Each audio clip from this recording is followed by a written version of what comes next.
Le rendez-vous des entrepreneurs, tous les lundis à midi et en rediffusion les samedis à 8h et à 13h sur Radio Arverne.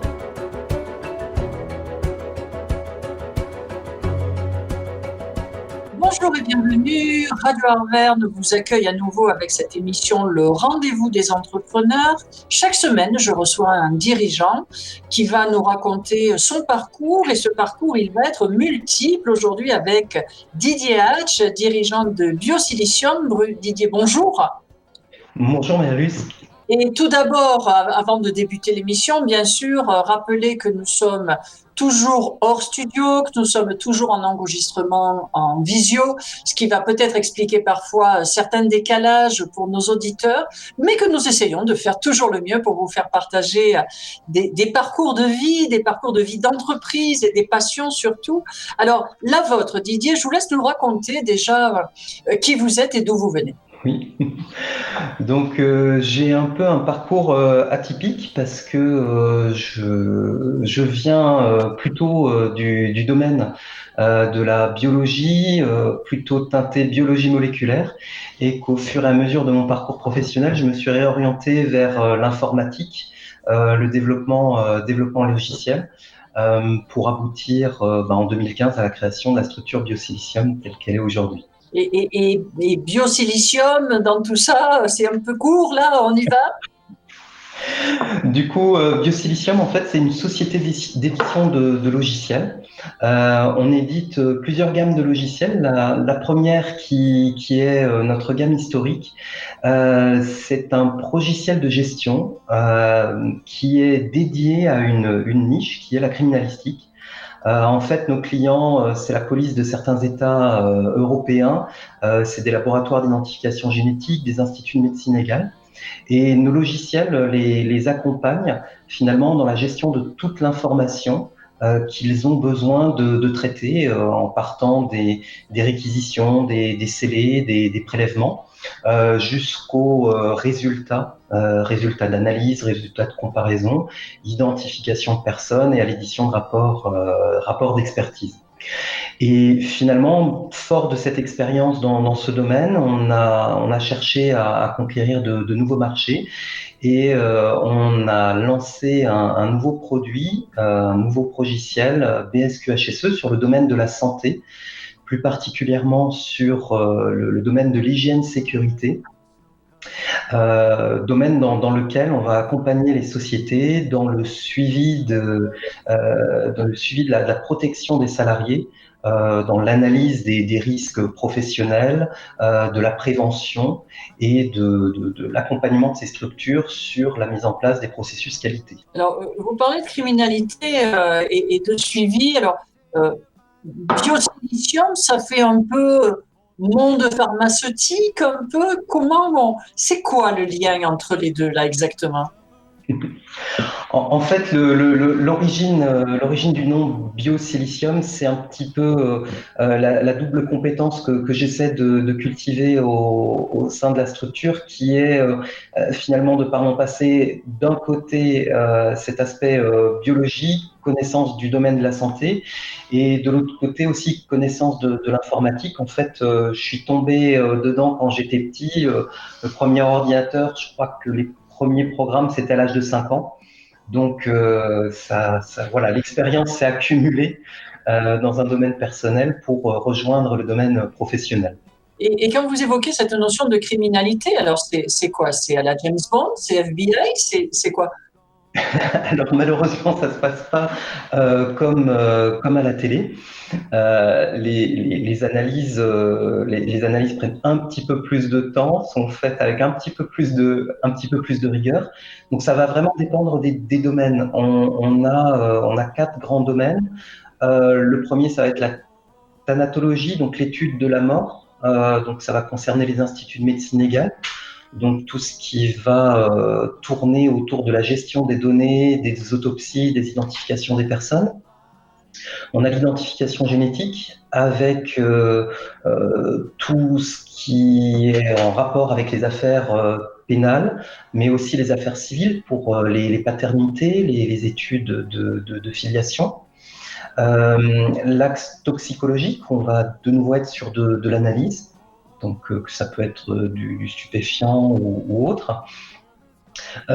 Et un dernier produit qui est assez particulier, vu qu'il s'agit de bases de données nationales, donc les bases de données des pays dans lesquelles police, gendarmerie vont venir alimenter les profils génétiques des différentes affaires et dans lesquelles les services centraux vont pouvoir faire des comparaisons pour résoudre les affaires. Et des sujets pareils sont externalisés, on va dire. C'est-à-dire que ce n'est pas interne à des services de l'État, c'est des structures comme la vôtre qui gèrent ce genre de choses. Alors, notre structure fournit les logiciels afin que les services de l'État puissent réaliser ces opérations. D'accord. Et comment est-ce que ça se passait avant? Avant Biosilicium, Oui. Avant Biosilicium, en fait, ça dépend tout à fait des pays, des laboratoires, des instituts. C'est assez divers et varié. On doit être un peu moins d'une dizaine de fournisseurs sur la planète sur ces créneaux de manière vraiment spécifique.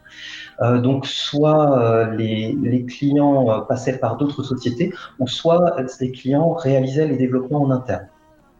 Maintenant, du fait des restructurations, du fait des spécialisations des personnes, ou tout simplement de la vie de certains services des ministères, c'est plus forcément des compétences qui sont internalisées. Et qu'est-ce qui vous a amené, vous parliez tout à l'heure de votre parcours, de votre formation, mais on est quand même sur des sujets cibles qui sont un peu particuliers, aller dans l'étude de la mort, dans l'identification génétique, ce n'est pas forcément spontané. Qu'est-ce qui vous a amené à vouloir aller sur ces créneaux-là? Pour tout vous dire, j'ai eu la chance de travailler dans un laboratoire d'identification génétique qui a financé mon postdoc, qui était fait sur de l'analyse statistique dans le cadre de profils génétiques humains. Et de ce postdoc, ensuite, j'ai pris des fonctions en tant que chercheur dans ce laboratoire et de responsable informatique en même temps. C'est là que la double casquette a commencé. D'accord, donc vous vous êtes engouffré dans une niche qui était vacante. Oui, tout à fait. Et ça Tout à vous fait. a donné envie derrière de créer ça. Alors c'est breveté cette démarche-là. C'est des choses qui se sont. Vous dites que vous êtes une dizaine au niveau de la planète. Tout le monde est monté en même temps. Il y a eu un inconscient collectif. Comment ça s'est structuré ça? Alors, ce qu'il faut comprendre, c'est que dans le domaine, il y a une recherche académique qui est très très dynamique. Donc, on a beaucoup d'instituts publics qui du coup développent en interne et réalisent beaucoup de R&D par rapport aux techniques d'analyse.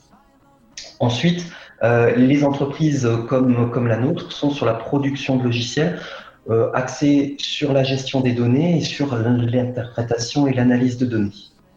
Donc sur le marché, on a les deux. On a les sociétés privées qui fournissent du service du logiciel et certains instituts qui produisent en interne et parfois diffusent également. Je suppose que sur les dernières années, il y a eu une évolution qui a été exponentielle avec justement l'avancée de la recherche génétique et avec tout ce qui tourne autour du partage de données entre les différents États, non? Alors, l'explosion réelle, je ne l'ai pas vraiment vu que c'est une démarche qui est en cours depuis beaucoup d'années. Il y a eu le traité de Prüm qui a été mis en place au niveau des États membres. Il y a des échanges avec Interpol qui sont en place depuis de très très nombreuses années. Donc les pays échangent effectivement les profils génétiques dans le cadre de la loi, dans le but effectivement de résoudre les affaires. Alors, sans dévoiler de secret d'État ou d'avoir une dimension un peu trop précise, vous dites que vous êtes une dizaine au plan mondial. Quelle est la différence de Biosilicium? Quelle est sa particularité par rapport à ses concurrents? Alors, une de nos particularités, c'est d'être vraiment spécialisé et puis d'avoir les connaissances métiers, vu que j'étais moi-même dans le domaine à une époque de mon parcours. Ensuite, notre approche, et c'est un petit peu le fil rouge, que ce soit sur nos produits au niveau criminalistique ou sur nos produits au niveau santé, notre fil rouge, c'est vraiment la traçabilité. Nos logiciels sont en mesure de fournir l'information de qui a consulté quelle information, quand, comment. On va, dans certains cas de figure, jusqu'à déterminer qui a cliqué sur quel bouton à quel moment. Bien sûr, on suit toute modification d'informations, donc on a une traçabilité vraiment exacerbée dans nos logiciels, toujours pour d'un côté servir la preuve ou de l'autre côté servir les objectifs qualité mis en place par les sociétés. C'est passionnant, votre histoire. C'est vraiment du Stephen King au plus haut niveau. Alors, je vais vous proposer, Didier, d'avoir, puisque nous avons traditionnellement dans cette émission une pause musicale où notre invité nous fait partager ce qu'il a envie d'écouter et surtout il nous explique pourquoi il a envie d'écouter ça. Oui, donc en fait, le morceau que j'ai choisi est un morceau que j'ai découvert sur plutôt une connotation techno, mais du coup j'ai retrouvé l'original. Et c'est une musique qui, je trouve, partage beaucoup d'émotions. Et c'est pour ça que je l'ai retenue aujourd'hui. Et donc, vous avez choisi de nous faire écouter. C'est un morceau de Hans Zimmer qui s'appelle Time. Allez, on écoute Time de Hans Zimmer et je vous retrouve dans quelques minutes sur Radio Arverne. Le rendez-vous des entrepreneurs. Marie-Luce Bozon sur Radio Arverne. Merci d'être resté fidèle à notre antenne, à votre antenne, pour retrouver Didier Hatch, dirigeant de Biosilicium, dans un contexte un peu particulier, vous le savez, puisque nous ne sommes pas en studio. L'EMI oblige, nous sommes en visio, mais la qualité est là, la passion est là, et Didier, nous allons poursuivre sur cette dimension passion de ce métier que l'on a senti dans la première partie et on va évoquer l'autre angle de Biosilicium qui est la prévention des risques. Alors, qu'est-ce que c'est la prévention des risques en entreprise et puis surtout, c'est destiné à qui ? Donc en fait, la prévention des risques, ça concerne finalement toutes les sociétés, quelle que soit leur activité. Ça part de différentes réglementations qui sont en place maintenant depuis, on ne comptera plus les dizaines d'années, mais qui finalement qui encadrent les activités des sociétés afin qu'elles mettent en place des évaluations des risques, qui soient professionnels, psychosociaux, des risques biologiques, chimiques, et que ces sociétés mettent tout en œuvre pour maîtriser ces risques et protéger les salariés. Alors, il y a un document en fait qui réglementairement doit être dans toute société, qui s'appelait le document unique, qui a été renommé en document unique d'évaluation des risques. C'est un document qui va recenser l'ensemble des risques présents sur tous les postes de travail de la société et également l'évaluation qui va en être faite en termes de fréquence, gravité, dans certains cas même de pondération par rapport aux éléments de protection individuelle que la société a pu mettre en place, ou éléments de protection collective.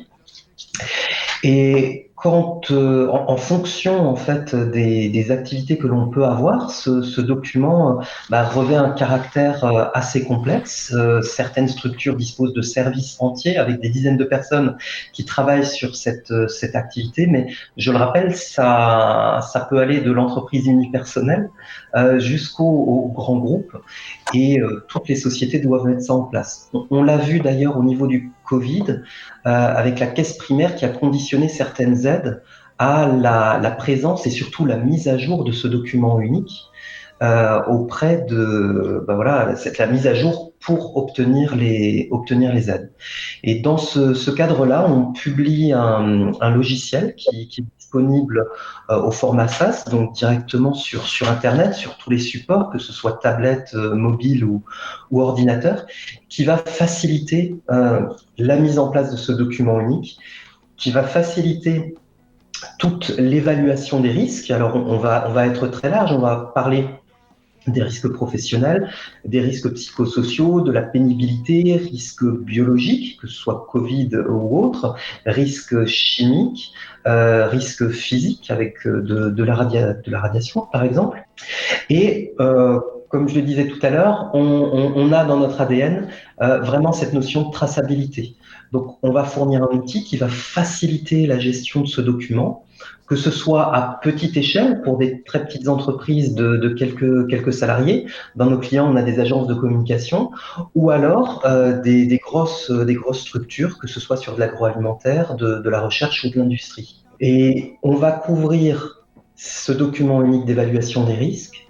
On va couvrir les plans d'action hygiène sécurité, parce que lorsqu'on identifie un risque, on essaie de le mitiger, de limiter sa portée. Donc, il va y avoir des plans d'action qui vont être mis en place, qui vont devoir être suivis, qui vont devoir être évalués. Et on ramène également tout l'aspect du suivi qualité, afin que les clients qui mettent les démarches les plus complètes en place puissent se servir de l'outil comme levier pour aller vers des certifications ISO, par exemple. Et cette notion donc de suivi et de partage, alors vous me dites ça va de la TPE, la PME au grand groupe. Qu'il y ait certification, qu'elle n'y soit pas, toute entreprise a l'obligation d'avoir cette démarche au sein de sa structure. Oui, tout à fait. Tout à fait. C'est une obligation réglementaire. Alors, j'aime pas sortir le bâton, mais potentiellement, on est tous concernés. On peut tous avoir une amende si le document n'est pas à jour, s'il existe. Hein, mais bon, il y a des cas aussi où il n'existe pas. Il y a également sur les aspects de suivi pour les sociétés qui ont des salariés exposés aux produits chimiques, une réglementation particulière qui s'applique, où la société a une obligation de suivi et de pouvoir fournir ce suivi déjà aux salariés. Et un de nos axes de différenciation sur le marché, c'est d'orienter complètement le produit vers le salarié. La plupart du temps, ce sont des outils pour la société, mais dans la plupart des sociétés, vous pouvez prendre un salarié, vous lui parlez de DUER, il va vous regarder, il ne saura pas ce que c'est, il l'aura jamais vu. L'avantage de notre logiciel, c'est qu'on fournit un accès à tous les salariés. Tous les salariés peuvent se connecter et ils obtiennent une version qui leur est dédiée par rapport aux postes de travail sur lesquels ils travaillent. On fait également, du coup, au travers de ça, de la prévention. À chaque fois qu'un salarié va signaler une exposition à un risque chimique, il y a des rappels qui sont effectués. Et on intègre aussi, par rapport à notre module qualité, tout ce qui va être diffusion d'informations. Quand vous avez un salarié qui va rentrer dans la société, en dehors de toutes les procédures, mode opératoire qualité, vous allez également pouvoir lui transférer toutes les consignes sécurité et avoir une traçabilité sur la prise de connaissance du salarié. Et du coup, vous allez très facilement pouvoir faire des rappels pour derrière garantir que les salariés travaillent dans les meilleures conditions, prennent soin d'eux et aussi de leurs collègues dans leur activité. Ça doit avoir aussi une propriété vertueuse, on va dire, ça, par rapport au monde de l'intérim, je suppose.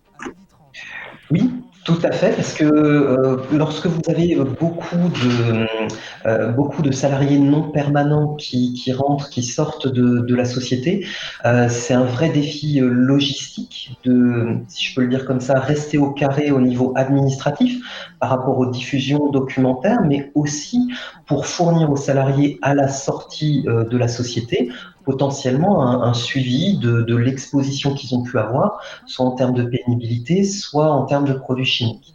Et sur cet axe-là, on se démarque aussi par rapport à un brevet qui concerne une méthode de saisie qui permet du coup de réaliser qui permet aux salariés de réaliser des déclarations sur ces différentes expositions en moins d'une minute par jour. Là où d'autres solutions peuvent compter entre 5 minutes à quelques heures par semaine pour atteindre ce niveau de traçabilité.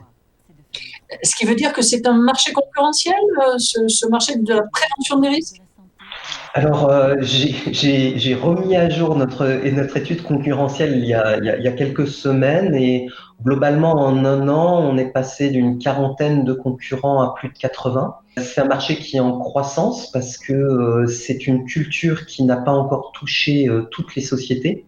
Et on observe à peu près 20% de croissance par an sur ce marché par rapport à toutes les sociétés qui déjà se mettent en conformité, puis ensuite qui continuent dans cette démarche pour aller vers le bien-être des salariés et la prise en compte de leur protection. Donc là, vous êtes vraiment dans du partage, dans du maillage, on va dire, sur le territoire. La cible, elle est nationale, internationale? La cible est internationale. On a des contacts dans les pays où on est déjà présent par rapport à l'activité criminalistique. Et en 2018, on a ouvert une antenne en Estonie, à Tallinn, donc avec un premier objectif qui était de la recherche et développement. Et en parallèle, parce que le gouvernement est en train de mettre en place tout ce qui est en place en France depuis plus d'une dizaine d'années, on est également en train de commercialiser les produits en Estonie. Et sur 2021, et j'en profite pour remercier la région et le MEDEF, on est intégré dans un programme d'accélération par rapport à tout ce qui va être export au niveau Europe et monde. Alors, vous venez d'évoquer, Didier, deux réseaux qui sont importants sur notre territoire, mais Buzy est également un réseau qui a beaucoup compté pour vous. Alors, comment s'est passé ce portage auquel vous avez été intégré? Oui, oui. Biosilicium a été créé en 2015, mais l'aventure a commencé bien avant, vu que les premières phases du projet ont vraiment débuté en 2012-2013. Et du coup, j'ai eu la chance de pouvoir profiter de l'accompagnement de Buzy sur toute l'année 2014. Donc c'était une belle aventure humaine. J'ai eu la chance d'avoir beaucoup d'accompagnement. Ça m'a permis de structurer ma démarche. Ça m'a permis aussi d'éviter, comment je vais dire, beaucoup d'ornières et de raccourcir un petit peu le trajet vers la création et surtout d'anticiper aussi beaucoup de problématiques qui peuvent se poser dans la vie d'une jeune start-up. L'accompagnement était vraiment très important et ce qui était appréciable était vraiment adapté. Euh, on était différentes sociétés dans ce processus à ce moment-là et Buzy a su adapter par rapport aux besoins de chaque société les accompagnements, que ce soit sur des domaines de propriété intellectuelle, du domaine financier ou du domaine juridique. Et les prochains enjeux pour Biosilicium, je suppose que 2020 a été pour vous, comme pour beaucoup, relativement complexe. Euh, Qu'est-ce qui a été impactant pour vos collaborateurs, pour vous-même, pour le développement et comment voyez-vous 2021? Oui. Alors, 2020 a été un petit peu un challenge, pas forcément sur la partie technique, parce que comme on est complètement dans le domaine, le passage en télétravail a été fait quasiment en un claquement de doigts. Mais on s'est aussi rendu compte, parce que la démarche hygiène sécurité dont je vous parle par rapport à nos produits, on l'a également en interne. On a fait des sondages en interne et on a vu qu'il fallait aussi adapter les méthodes de travail, pas seulement sur un point de vue de la production en tant que telle, mais aussi du lien social. On a mis en place des points café en visio avec tout le monde pour maintenir le lien. Et c'était extrêmement important. Et en fait, on s'est rendu compte que de points café qui au départ étaient simplement pour établir le contact humain, finalement, des 5 minutes qui étaient prévues, ça dérapait très vite sur les 30 minutes. Mais au final, sur les 30 minutes, tout le monde ne parlait que de travail, que de projet et de comment on pouvait résoudre les solutions. Donc ça, c'est un petit peu aussi la chance d'avoir une équipe qui est passionnée. Et puis donc, j'en profite pour les saluer tous et les remercier pour leur implication. Ce qui a été un impact pour nous, c'était finalement la limitation des déplacements parce que nos clients sont à l'échelle européenne, donc voilà, la réduction des vols a eu un impact majeur.